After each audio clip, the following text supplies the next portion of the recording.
All right, people, I don't like watching videos where someone does a repair and then doesn't show me they successfully completed that repair. So, starter motor has been replaced due to the bad neutral wire on it.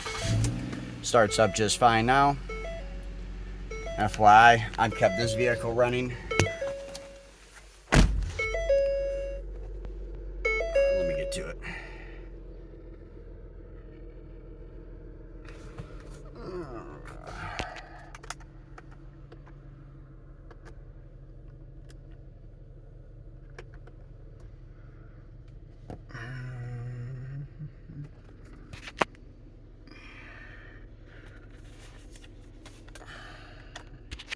Oh, back here.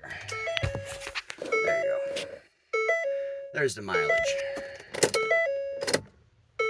358,000 miles. Starter motor replaced. What happened was the starter motor then shorted out to its other post. When it did, it burned the 30 amp fuse underneath the driver's side engine bay's fuse relay box. And if you swap out that, it's fuse number 10, 30 amp fuse, and you will be on the road again. Have a good day.